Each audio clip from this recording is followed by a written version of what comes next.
My name is Sharlene Monique and I'm a singer-songwriter.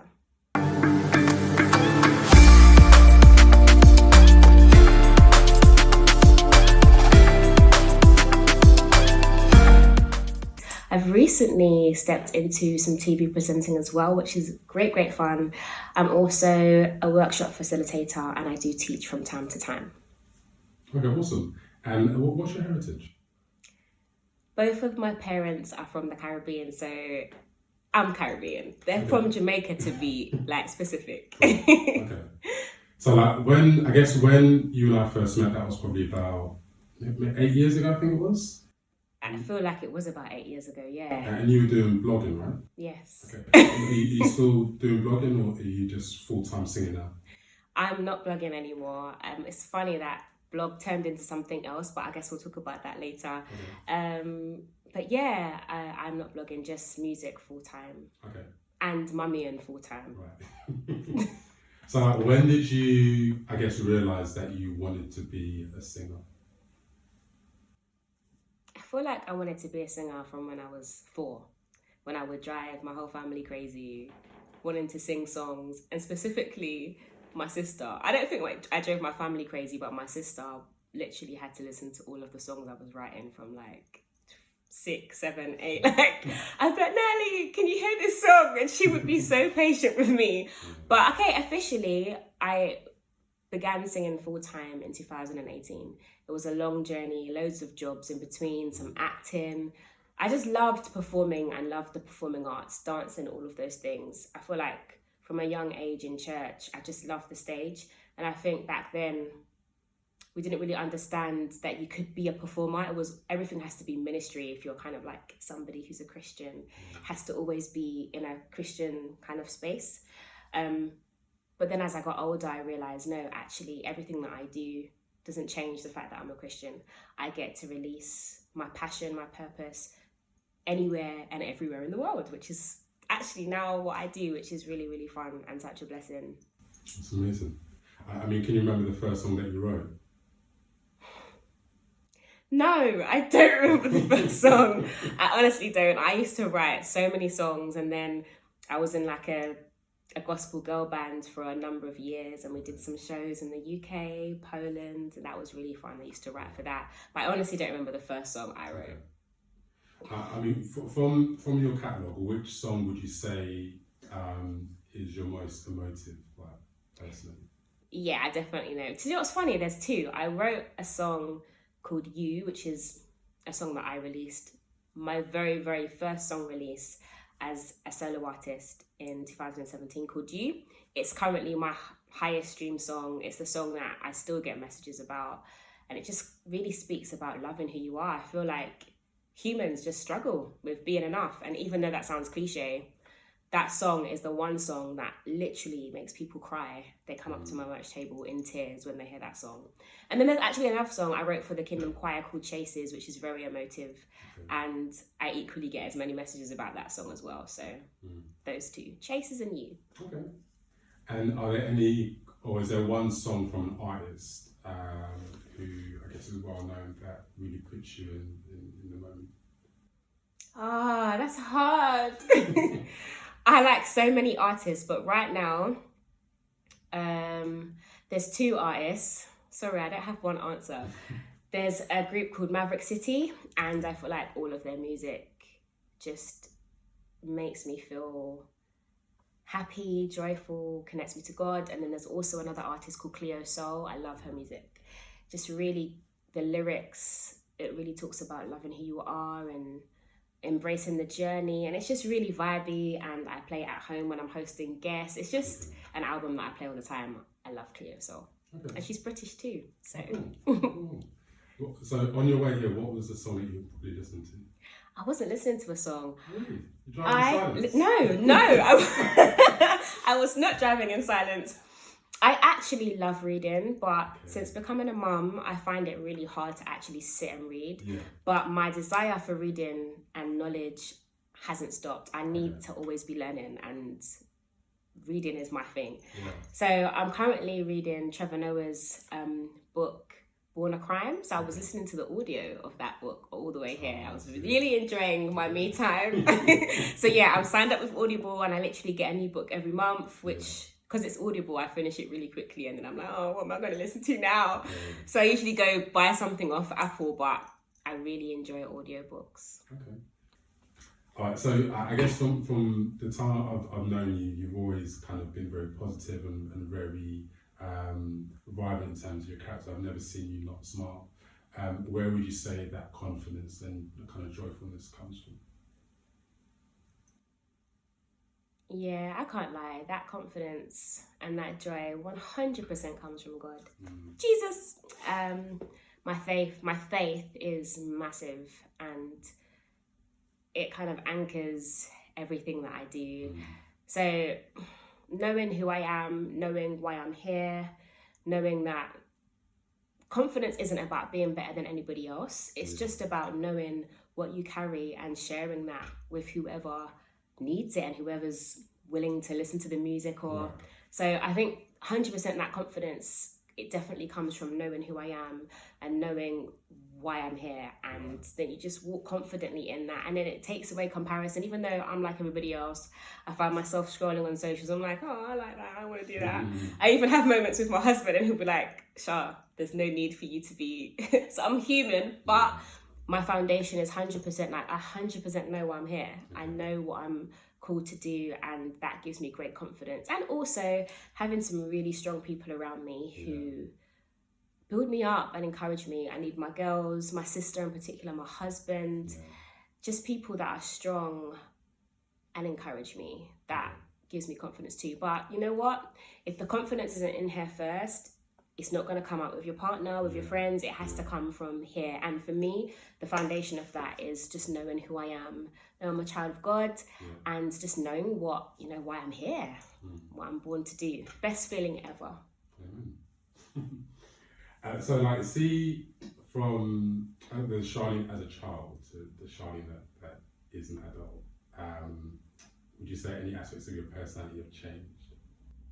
Yeah, I would say as a child, I was actually always like this. My mum tells me, I have a daughter now, Talia, and her character's very much like me, joyful, happy, and my mum's like, she's just you. I just see you when I'm with her.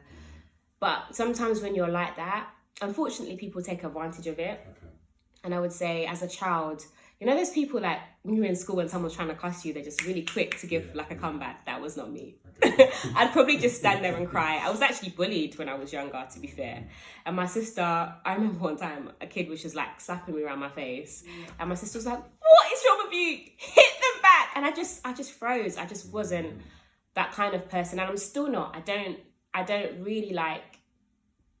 I'm not really going to bring negative energy, to be honest. But now, I'm not going to have anyone walk over me.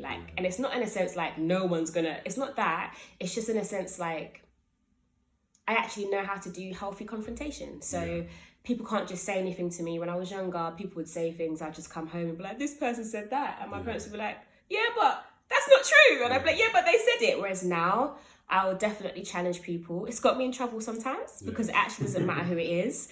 And it's something that was instilled in me by my parents, but it was actually something that I really got hold of when I was about 26. I went to America and I studied at a ministry school, and they taught you about healthy confrontation and having boundaries, boundaries in your life. Certain people don't get certain access to you. Certain people don't get to say certain things to you. And it's really helped me to navigate work life, relationships. You just don't get to say anything to me, and I'm not gonna actually know that doesn't work. Whereas when I was younger, I would just take anything. So that would be one of the things. My confidence has grown, and I'm learning how to articulate yourself politely and respectfully. But yeah, that's definitely a skill I learned growing up, and I'm really glad that I have it. I mean, because you're quite vibrant, do you have a large circle of friends?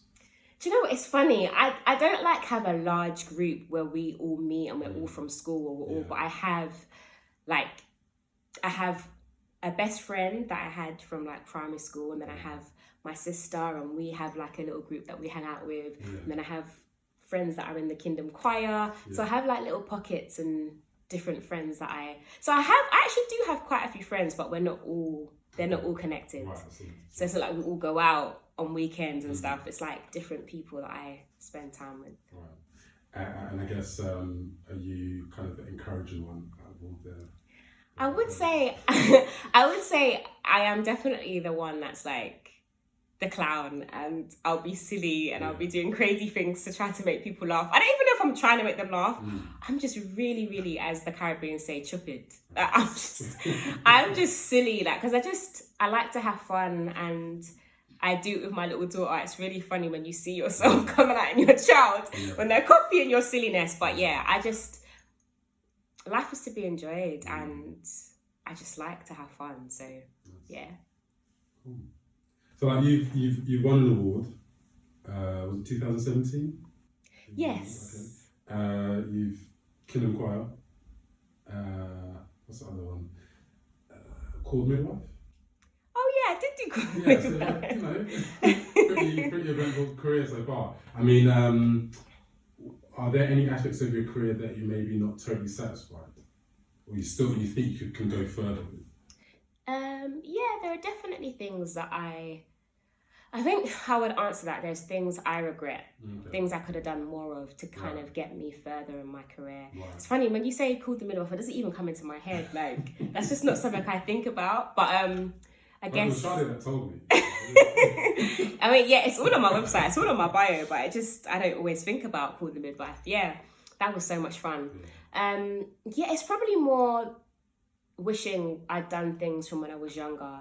And honestly, hindsight, if you stay in that place, it's the worst thing. So I try not to dwell here, but sometimes me and my husband are like, if only. For example, you know, when I was little, I loved the violin, and I learned how to do like reading notes and theory and stuff. And then when I went to secondary school, there was no violin teacher. So then I just stopped because I'm 10 and I didn't know how to find another teacher, and my parents just weren't in that place to be like, oh, let's find her a private teacher. And I've always regretted it. But then I did try to kind of go back, and it just didn't really work. It's so much harder to kind of retain all of that stuff when you're older. But I feel like now I've got my daughter, we're going to teach her how to play the piano. And I'm like, this is my chance to like learn for myself. But it's just little things that I think, if only, I wonder what things would have looked like if I had done this or if I'd done that. But I'm really thankful for all the opportunities, and I'm looking forward to just doing more, to be honest.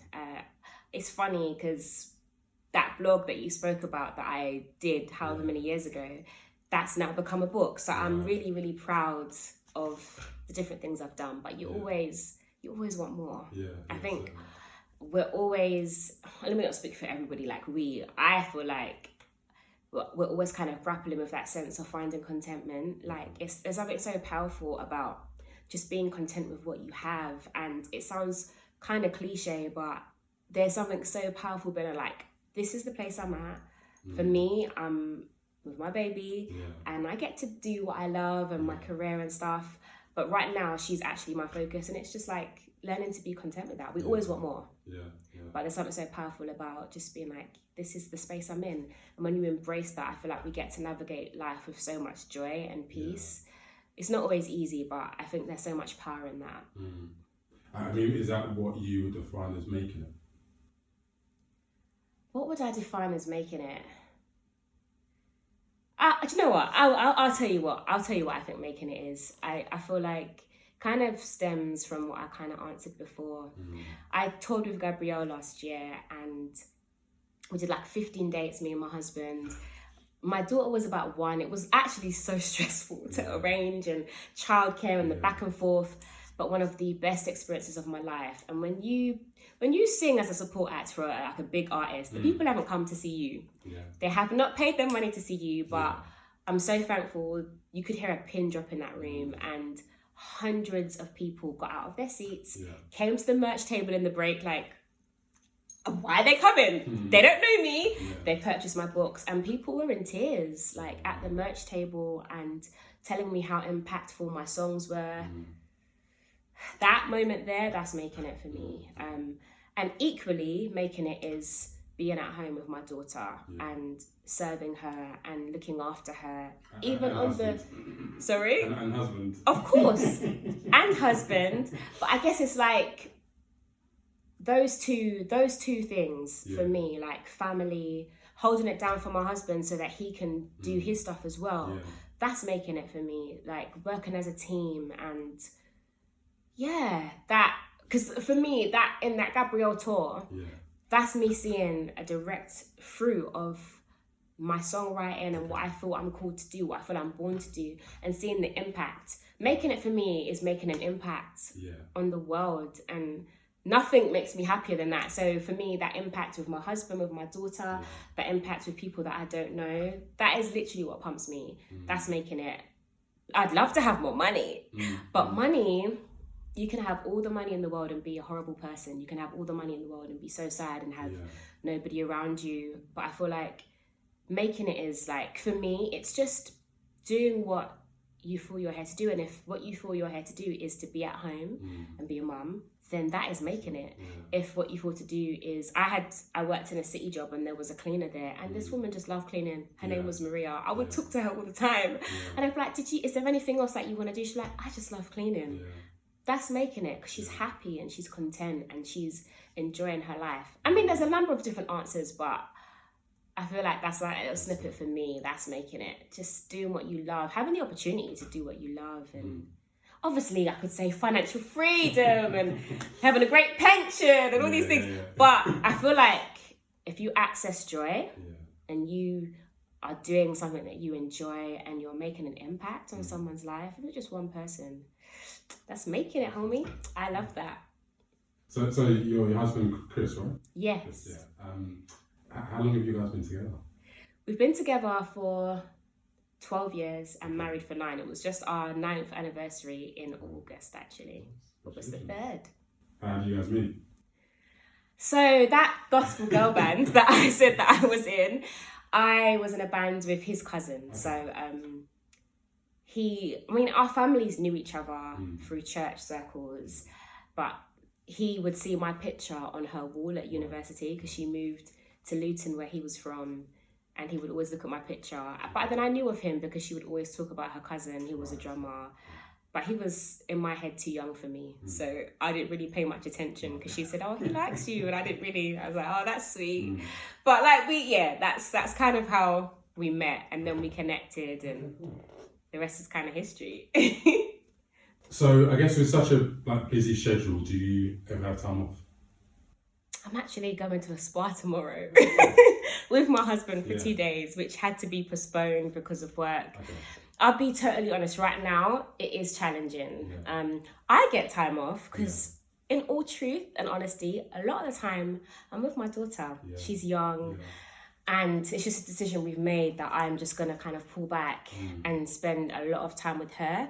But my husband literally is working all the time. So really thankful for like parents and the support that they give, but then you don't want to rinse them. You can't be like, can you watch her while out? Because both my husband and I are both creative. So we're, neither one of us kind of has that 9-to-5 job. So when he's working, I'm pretty much at home looking after baby. But when I'm working, like I am quite a lot this week, he kind of manages it a bit, but then we ask my family to help. So you can't really go back and be like, you want to take a week off? Can you? So you have to just be mindful of that. But it's a season. It's not going to be like this forever. She's not going to be this young forever. Yeah, indeed. So I mean, I always think that the woman has it harder in a marriage with a child because she has her career, and most times the kids gravitate towards the mum just naturally. And I used to sometimes play PlayStation. I get time to do that. I hear you. My wife doesn't have any time, any kind of downtime.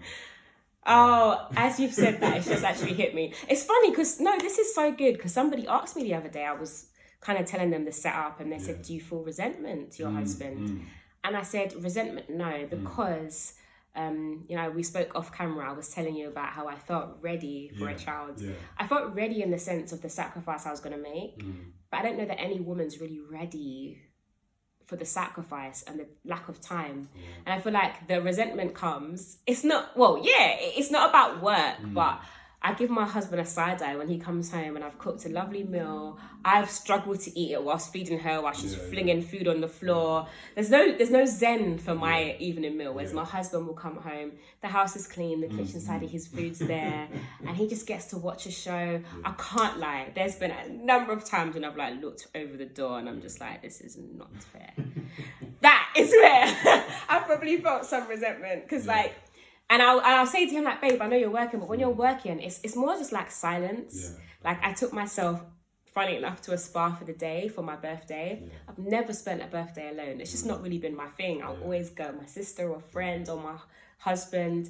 But for the first time, I just wanted to be on my own. Yeah. My husband wasn't free. We went out like a few days before, but that silence and that solitude was so good. I read my books, I played music. I feel like that's the thing when you have a child. It's just not having that alone time. Okay. And I'm not going to be upset about it. Like, I'm not going to like feel bad for wanting it because it's 100% healthy. She gets all of me, but sometimes I just need to like pull away and have a minute on my own. So because I guess that's about managing your mental health as well, just being alone. 100%. 100%. I know some friends of mine are like, I just want a stimulating conversation. I don't feel like I lack that because I'm always on the phone to my sister. We have our AirPods. I'll be doing stuff. I'll be talking to her. So I get that, but it's more just like I said before, reading my book and just having time for me. I definitely feel like it has been a challenge. There's been some writing sessions I haven't been able to go to, and just even having time to really sit and dive into some of my artistry like I would like. It's okay. It's just, it's a moment. It's a shift for a second, more than a second. But I think when you mentally prepare yourself for that, you can manage it. But also having time to go gym, having time to just do me is really important. And my husband and I are still trying to figure out that rhythm. I'm not going to use the word balance. Yeah. It's like trying to find the rhythm for the moment because it's whatever's required in that time. Sometimes his work is crazy and sometimes it's not. So it just depends on the period. I mean, in our household, like we've, since lockdown, we've made certain changes to not be so like bang, bang, bang with the schedule. Have you kind of implemented any changes in your household to make it easier on you? I think we're in that process. Right. COVID for us we were in a very different living situation. Yeah. Whereas I think now we're really formulating kind of how we want things to look. Yeah. So I told you off camera that I've got an issue with authority. And whilst that is a flaw in my character, I use it as a positive because it means it helps me work for myself. And I'm naturally very encouraged, or I encourage myself through that. So are there any flaws in your character that you spin around to be positive? You know what, I feel like it is that thing I spoke about earlier, how when I was younger, people will kind of say anything to me. Right. What I would say, kind of flipped into that, is I really do see the best in people. So it's funny, Karen, the conductor of the choir, says to me all the time, she's always like, Sharlene, to the pure, all things are pure. Yeah. Because I'll hear things about people and I'll be so shocked.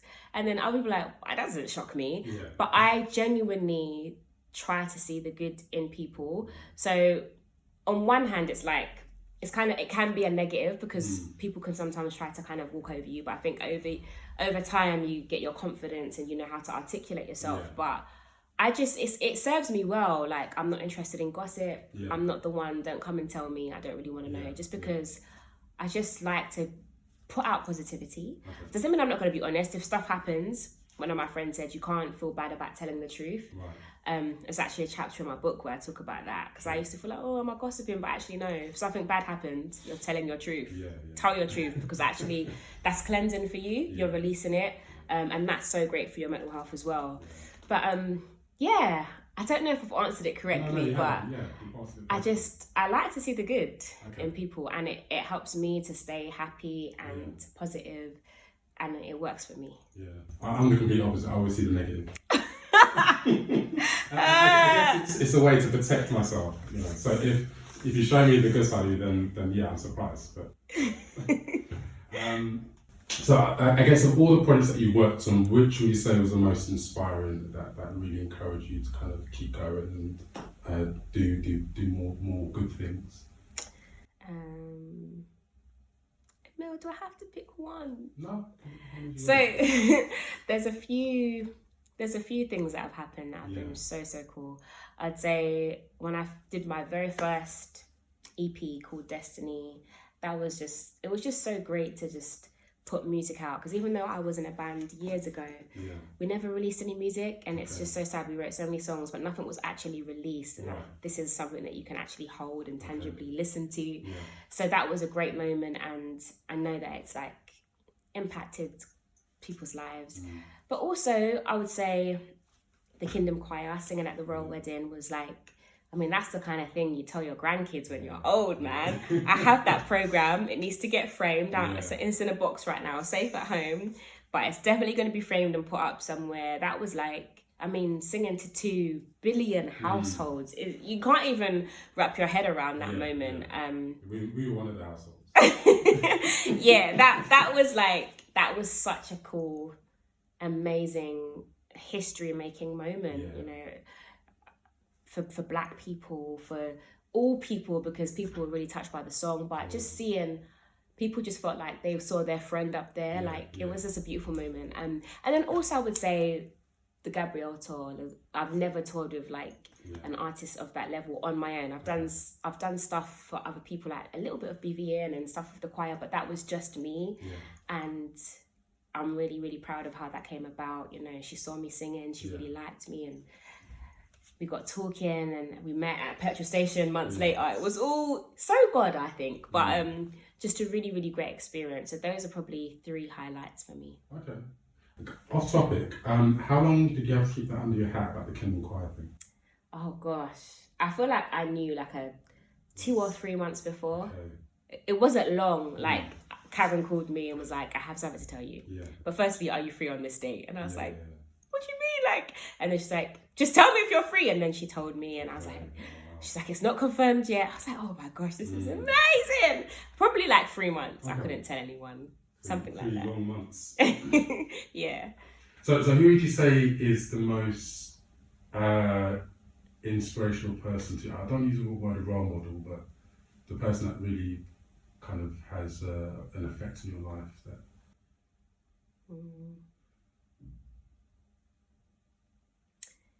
I can't lie. I mean, some people's role model is like, you know, Michelle Obama, but my older sister, man, she's really special to me.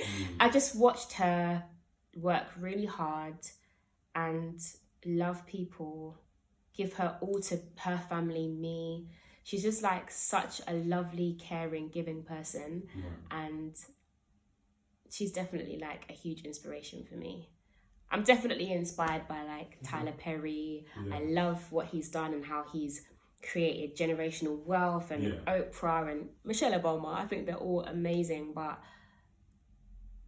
for me it's like my sister's someone I can call up now, and I just love people who have integrity. Also, my mentor, Andrea Patico, she's another person who I really, really am inspired by. If we're talking about people we know, I've given a lot of people there, but people that I know, probably those 2 women, really, I love them. And I love the integrity and how they live life. And I just love that I have people that I feel like have that kind of mentality for, and they're actually my friends. Because a lot of the time people feel that way about someone that they can't see or feel or touch or call up. But I just feel so blessed that I have people around me who genuinely good people, wishing me well, and have more knowledge than me in certain areas that I can go to. I feel so blessed because of that. So, Sharlene, are there any projects that you're working on now that we'll expect to see from you in the future? Yes, I'm still saying recently, it was last December, so it's not that long ago, I released my debut book called 31 Diamond Thoughts, which I'm really proud of. It's just like 31 isolated thoughts about marriage, joy, happiness, like finding contentment, motherhood. It's just like loads of different inspirational nuggets that anybody can kind of get stuff from. There's a little bit in there about grief and just little nuggets of inspiration that I have kind of learned throughout the years. all in one little book, and I'm really, really proud of it. So that's something you guys can check out. It's available everywhere, or my website and Amazon. So most people have Amazon, you can get a copy. And I'm currently working on a new album, which should hopefully be out late next year. So yeah. Awesome. So we're just going to finish off just by a quick A or B type questions. And this, the first one that kind of pops to mind for you. So Beyonce or Whitney? Whitney. Okay. iPhone or Android? iPhone. A lifetime supply of makeup or a lifetime supply of hair products? Hair products. All right. No makeup. Well-paid job with not the best working environment, or a low-paid job and it feels like heaven? Low paid job. Okay, super low paid, yeah? No, this is hard, Emil, because I need the money. I have a child. I need to feed her. That's a hard one, Yeah, but see, how long do I have to be in this job for? Maybe I'll say the high paid one, because then I'm figuring out my exit strategy. Okay. Right, smart. Fish and chips or jerk chicken and rice and peas? Fish and chips. Okay. I don't eat meat. Oh, really? Yeah. Wow, okay. Dragon's Den or The Apprentice? Dragon's Den. A partner who prioritises cooking or a partner that prioritises cleaning? Cleaning, because I can cook. Right. Heels or trainers? Trainers. All right. Binge watching TV or reading a good book? Probably the book. All right. And then last one, city break or sunny break? Sunny break. Sunny break. Take me away, husband, please. Cool. Thank you, Sharlene, for your time, and we'll include all of your links within the description.